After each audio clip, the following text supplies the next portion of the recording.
నమస్తే. Welcome to our channel. So, మనము పొలిటికల్‌గా తీసుకుంటే తమిళనాట కూడా పాలిటిక్స్ చాలా హాట్‌గా ఉన్నాయి. ఎందుకంటే మన సినీ యాక్టర్ ఎవరైతే ఉన్నారో విజయ్ చాలా ఫేమస్ యాక్టరు. మంచి ఫిగర్ గూడాను. సో, ప్రతి సినిమా ఆల్‌మోస్ట్ ఆల్ హిట్స్‌తోనే నడుస్తూ ఉంటుంది. సో, అలాంటి విజయ్‌కి ఒక హైప్‌లోకెళ్ళిన విజయ్ కూడా ప్రస్తుతం ఈ ఇయర్ మరి తన ఆహ్, యాస్ట్రాలజీ ప్రకారం ఎలా ఉందో తెలీదు. లేదా ఎదర్ ఎట్లాంటి ప్రాబ్లమ్స్ వస్తున్నాయి, ఎందుకొస్తున్నాయి అన్నది గూడా తను గూడా ఎలా ఎక్స్‌పెక్ట్ చేస్తున్నారన్నది తెలీదు గానీ, విజయ్ కూడా పొలిటికల్‌గా ఒక ఆహ్వానాన్ని అందుకుంటూనే ఒక కన్‌ఫ్యూజన్‌లోనే ఉన్నారని చెప్పుకోవచ్చు మనం. ఎందుకంటే రీసెంట్‌గా అక్కడ జరిగిన తొక్కిసలాటలు కానియండి, ఇవన్నీ గూడా విజయ్‌కి కొంత ఎఫెక్ట్‌ని చూపిస్తున్నాయి అని చెప్పి అనలిస్టులు గూడా అంటూ ఉన్నారు. అలాగే రాజకీయ విశ్లేషకులు, అలాగే ప్రముఖ జర్నలిస్టులు గూడా దీని గురించే చర్చిస్తూ ఉన్నారు. సో, తమిళనాట పాలిటిక్స్ ఇప్పుడు ఎలా ఉన్నాయి? అసలు విజయ్ అంశం తెరపైకి ఎందుకు వస్తుంది? విజయ్‌కి ఏ పార్టీ నుంచి ఆహ్వానం అందింది? సో, ఆ పార్టీ వలన విజయ్‌కి ఎలాంటి బెనిఫిట్స్ అందే ఛాన్స్ ఉంది? వీటన్నిటి గురించి గూడా చాలా చక్కటి విశ్లేషణ ఇవ్వడానికి ఈరోజు మనతో పాటు సీనియర్ జర్నలిస్ట్ దాము బాలాజీ గారున్నారు. సో, వారితో మాట్లాడి మరిన్ని విశేషాలు తెలుసుకుందాం. నమస్తే సార్. నమస్తే. సో, ఈరోజు మనం అంటే రెగ్యులర్‌గా మనం ఆంధ్ర పాలిటిక్స్, తెలంగాణ పాలిటిక్స్ ఇవి చర్చిస్తూ ఉన్నాం రీసెంట్‌గా. సో, ఇప్పుడు తీసుకుంటే మనకి తమిళనాడు గూడా పాలిటిక్స్ చాలా వేడెక్కున్నాయని అనుకోవచ్చు. అలాగే సినీ ఇండస్ట్రీ గూడా లింక్ అవుతా ఉంది. సో, మన విజయ్ ఎవరైతే ఉన్నారో యాక్టర్, సో చక్కటి యాక్టర్, అలాగే మంచి హైప్ ఉంది ఆయనకి. యాహ్! సో, రీసెంట్‌గా తీసుకుంటే తను గూడా కొన్ని ప్రాబ్లమ్స్ ఫేస్ చేసినట్టుగా గూడా మనం చూస్తున్నాం. సో, మీరేం చెప్తారు సార్? అంటే తన పొలిటికల్ ఎంట్రీ అయ్యే ఛాన్స్ ఏమైనా ఉందా? ఏ పార్టీ నుంచి తనకి ఆహ్వానం వచ్చింది? సో, దీని గురించి మీరేమంటారు? యాహ్! మొన్న క్రైసిస్ అనేది విజయ్‌కి పెద్ద ఎత్తున వచ్చింది. ఎందుకంటే కరూర్ లో ఈయన రోడ్ షో చేయడానికెళ్ళినప్పుడు అక్కడ తొక్కిసలాటలో 41 మంది చనిపోయారు.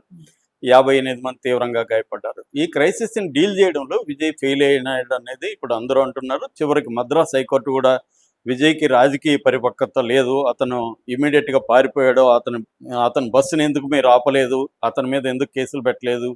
అనేది కూడా హైకోర్టు సీరియస్‌గా చెప్పింది. దాని మీద సిట్ కూడా హైకోర్టు విచారణకు ఆదేశించింది. సో, ఈ నేపథ్యంలో విజయ్ లేట్‌గా అంటే సంఘటన జరిగిన తర్వాత ఆయన తిరుచి వెళ్ళిపోయాడు. తిరుచిలో ప్రత్యేక ఫ్లైట్‌లో చెన్నైకెళ్ళిపోయాడు. తిరుచి ఎయిర్‌పోర్ట్‌లో కూడా విలేకరులు వీళ్ళు మాట్లాడినా కూడా ఆయన మాట్లాడడానికి నిరాకరించాడు. కనీసం అక్కడైనా ఆయన ఓన్ చేసుకొని మాట్లాడుంటే ఇది ఉండేది. ఎప్పుడైనా కూడా క్రైసిస్ నుంచి ఎస్కేప్ కాకూడదు. క్రైసిస్‌ని ఫేస్ చేయాలి. ఫేస్ చేసినప్పుడే లీడర్ అనేవాడు ఎప్పుడైనా లీడర్ అనే కాకుండా ఏ మనిషి అయినా ఒక ప్రెజర్ సిచ్యువేషన్లో ఒక మనిషి ఎలా బిహేవ్ చేస్తాడనేది రియల్ క్యారెక్టర్. రాబర్ట్ మెకేని ద స్టోరీ అని బుక్ రాశాడు.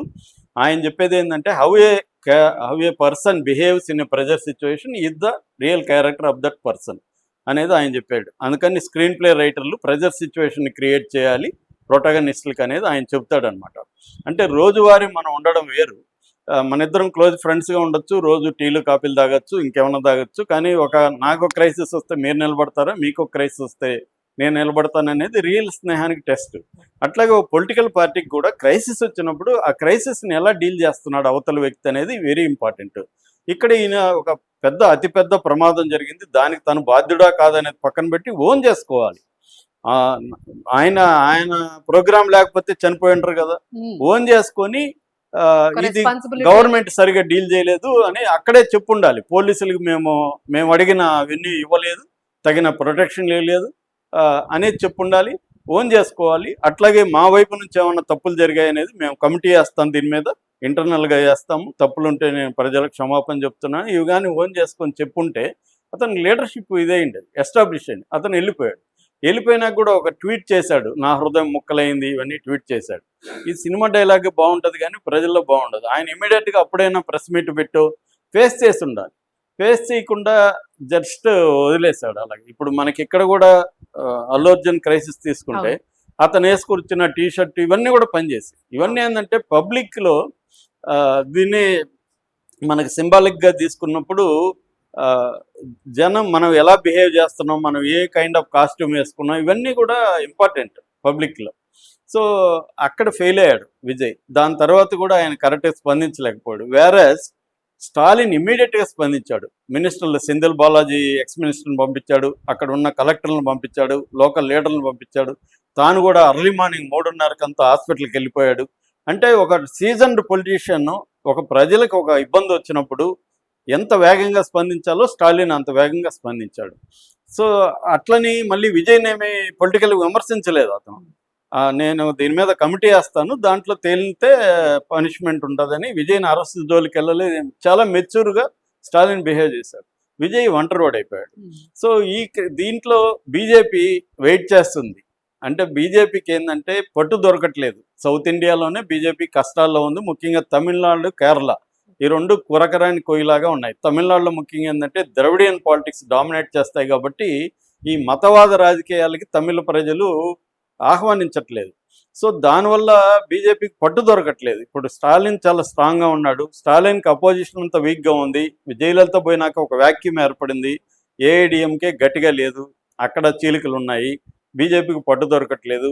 ఇంకే రకమైన ఇది లేదు. కాంగ్రెస్, డిఎంకే మంచి స్ట్రాంగ్గా ఉన్నాయి. నెక్స్ట్ కూడా డిప్యూటీ సీఎంగా ఉన్న ఉదయనిధి స్టాలిన్ కూడా ప్రజల్లో మంచి పేరుంది.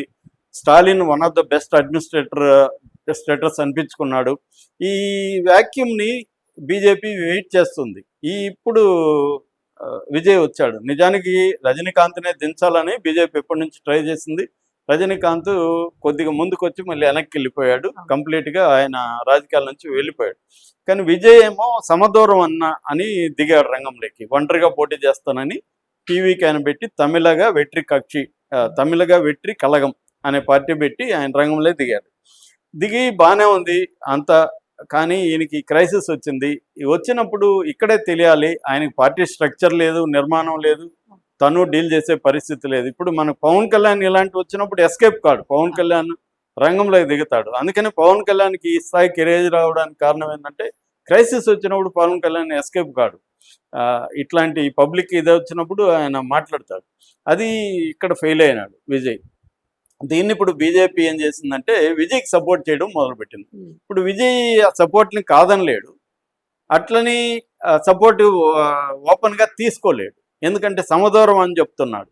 కానీ ఇప్పుడు విజయ్ పునరాలోచనలు పడినట్టుగా మనకు తెలుస్తుంది. బీజేపీలోకి వెళ్ళబోయేట్టుగా మనకి అర్థమవుతుంది. వెళ్ళబోవడం అంటే కూటమిగా, బీజేపీలో పార్టీని ఆపేసి బీజేపీలోకి వెళ్ళిపోడు, కూటమి. ఇప్పుడు బీజేపీ ప్లాన్ ఏంటంటే ఒక ప్లాన్ని బీజేపీ ప్రవేశపెట్టింది. ఆ ప్లాన్ ఏంటంటే తమిళనాడులో టీవీకే 100 స్థానాలు ఇస్తారు, అట్లాగే ఏఐడిఎంకేకి 100 స్థానాలు ఇస్తారు. బీజేపీ 34 స్థానాలే తీసుకుంటారు.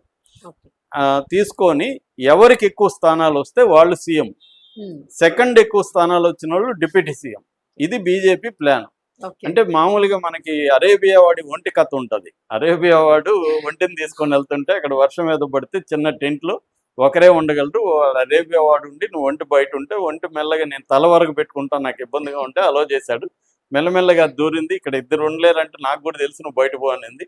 సో చివరికి అరేబియా వాడు బయటకు వెళ్ళాడు, ఒంటి లోపలికి వచ్చింది. బీజేపీ ప్లాన్ కూడా ఇదే. బీజేపీ ఏంటంటే మొత్తం దేశంలో మనం బీజేపీని పరిశీలిస్తే తన సొంత మిత్రపక్షాలను కూడా అది మెల్లగా ఎంటర్ అయ్యి చీల్చి మిత్రపక్షాన్ని కూడా ధ్వంసం చేసి తానే ఆ ప్లేస్ని ఆక్యుపై చేస్తుంది.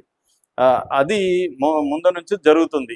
ఏఐడిఎంకేని చీల్చింది, అక్కడ మహారాష్ట్రలో 2 పార్టీలు చీల్చింది, ఇలాగ అనేక చోట్ల చేస్తుంది. ఇప్పుడు తమిళనాడులో కూడా ప్లాన్ అదే. తమిళనాడులో ముందుగా డిఎంకేని బలహీనపరిచేసి మనం అధికారంలోకి ఏదో ఒక రాగలిగితే తర్వాత అనే ప్లాన్తో ఉంది. ఇప్పుడు అది బీజేపీ వైపు నుంచి కరెక్ట్ స్ట్రాటజీ. ఇక్కడ ఇవాళ రాజకీయాల్లో గెలువలు లేవు, స్ట్రాటజీ లేదు. నీ గెలిపే ప్రధానంగా, అధికారమే పరమావధి. ఇక్కడ నీకు ఈ అధికారాన్ని సాధించడానికి పోయే మార్గం అనేది ఇవాళ చర్చే లేదు. మార్గం బాగుండాలని చర్చ లేదు, మార్గం ఎఫిషియెంట్ కాదా అనేది చర్చ. కాబట్టి ఆ రకంగా బీజేపీ వేస్తున్న స్ట్రాటజీ వండర్ఫుల్ స్ట్రాటజీ తమిళనాడులో. ఇప్పుడు విజయ్ ముందున్న కర్తవ్యం ఏంటంటే, విజయ్కి క్రైసిస్లో అర్థమైంది. ఎప్పుడైనా మనకు ఒక షాక్ తగిలినప్పుడే మన బలహీనత తెలుస్తుంది. మన పతంజలి కథ ఉంటుంది, కోతులకి తాబేళ్ళకి యుద్ధం వస్తుంది. తాబేళ్ళేమో పైన కవచం గట్టిగా ఉంటుంది కదా, ఆ కవచాన్ని కొట్టలేక కోతులు బలహీన పడిపోతాయి, తాబేళ్ళు గెలుస్తూ ఉంటాయి. అప్పుడు ఒక ముసలి కోతి ఒక సలహా ఇస్తుంది, తాబేళ్ళని తిప్పించి కొట్టండి రా అని. అప్పుడు కోతులు ఈజీగా చంపేస్తాయి తాబేళ్ళని. అంటే శత్రువు బలాలేంటి, బలహీనతలేంటి అర్థం చేసుకొని నువ్వు వ్యూహం ఉండాలి. అలాగా ఈ క్రైసిస్ ద్వారా తాను ఎంత బలహీనుడో విజయ్కి అర్థమైంది. తనకి ప్రజల్లో ఆదరణ ఉండొచ్చు, కానీ పార్టీ స్ట్రక్చరు, నిర్మాణం స్ట్రాంగ్గా లేదు, వివిధ వ్యవస్థల మీద పట్టు లేదు, ఇవేవి విజయ్కి లేవు. అది చాలా ఇంపార్టెంట్ ఇవాళ రాజకీయాల్లో, ఇది అర్థమైంది. అందుకని విజయ్ కూడా ఆలోచిస్తున్నాడు. ఒక ఏఐడిఎంకేకి బ్రహ్మాండమైన పొలిటికల్ పార్టీ స్ట్రక్చర్ ఉంది ఇప్పటికి కూడా. అట్లాగే బీజేపీకి కూడా మంచి స్ట్రక్చర్ ఉంది, అధికారం ఉంది, వ్యవస్థల మీద పట్టుంది బీజేపీకి. సో వీళ్ళిద్దరితో కలిసి ముందుగా మనం